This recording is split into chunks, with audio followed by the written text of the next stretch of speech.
everybody, this is Stanger Brook here at Masturbator Sport Fishing and Tackle here in Puerto Vallarta, where we've got 80, 90 plus degrees and a lot of humidity, and the fishing is picking up. Water temperatures out there right now are 88 degrees. At Corbatania, we're seeing black marlin. They're in the neighborhood of 500 pounds, which is about the size, just about 600 pounds more than the last terminal here in Cabo.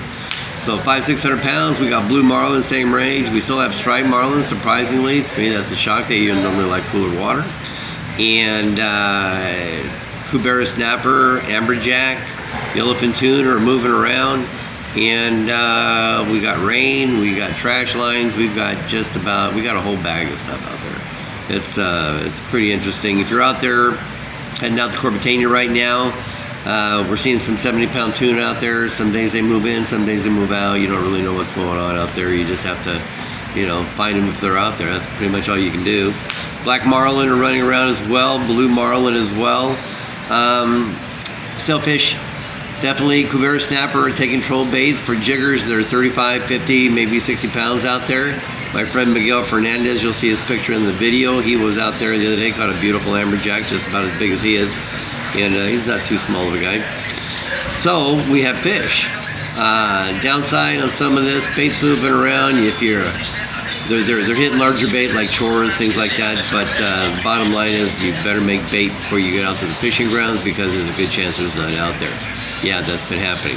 So this is when things like tuna tubes have real value in your boat, and a lot of guys won't have those out there that you're renting from. So right now, that could be a make or break kind of thing. So make sure everybody has tuna tubes if you're renting a boat. Let's move down to El Morro. El Morro has been pretty strong here lately. On the backside, we've been seeing some jigging. They've been seeing some snappers out there. They got amberjack there as well. Sailfish have been running the area. There were some, they were calling them skippies, but they're more football tuna. They were 35, 45 pounds on the backside there. Very surprising here a few days ago. And if you're stretching it over to Punta Mita, that area over there, Dorado are in the area. We got sailfish about 9 miles off the point there on a heading of 330 for the private boat owners. On a heading of 330, you go out there 9 to 12 miles, you'll find blue marlin, striped marlin out there. We have rooster fish north of Sayulita. We had a couple of days there where we had a lot of rooster fish move in, and then all of a sudden they moved out. So I don't know if they're just running the coast or what. But that's kind of what happened out there. We do have trash lines. Find a mature trash line off the backside of El Morro, that could be worth its weight in gold.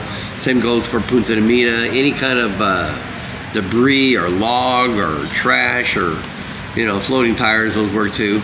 And any of that kind of stuff out there, that could be a Dorado gold mine, so be ready to cast baits. Guacamayos, the petroleros are probably your best picks out there, but really everything's been hitting live baits, so just make bait. Just make bait.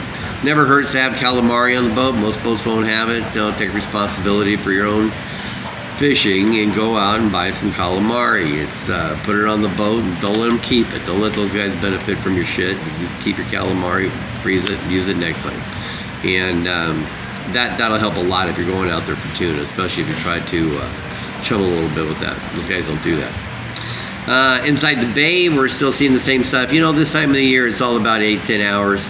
We're at deep sea fishing time come summertime like this. Inside the bay, you're going to see a lot of smaller fish. We still got a lot of bonita out there. They're running 20 pounds. We haven't seen any really big ones like the 30 pounds we used to see. See a lot of 20 pounders out there. Well, the seiners catch them, making tuna out of them. But Dorado can be anywhere from 7 to 30 pounds over by Los Arcos. You never know what's going on. We've seen some big sailfish caught over there as well. And they've got a channel that goes straight out to Corbatania, so they just ride that channel, a little current that rides our edge. Man, it's just like a little highway for them. So anything is possible over by Punta Mita. Over by Yalapa. Anything can happen over there on the south end of Cabo Corrientes over there. A lot of times there's rooster fish. There are rooster fish at Estiladera, which is on the other side of the bay, and over here in Punta Negra, which is by Conchas Chinas. So sometimes they're pretty small. Throw the small ones back. They're not. The numbers aren't exactly exuberant. And let's see what else. Well, Jack Rebels are pretty much fading out. Forget the Sierra mackerels. They're kind of already hit. And the weather down here is what it is. warm. We're getting rain in the evening some days not. You know, it's a humidity place, and the warmer the weather, the better the fishing. So, you know, just turn the air conditioning on, you'll be all right.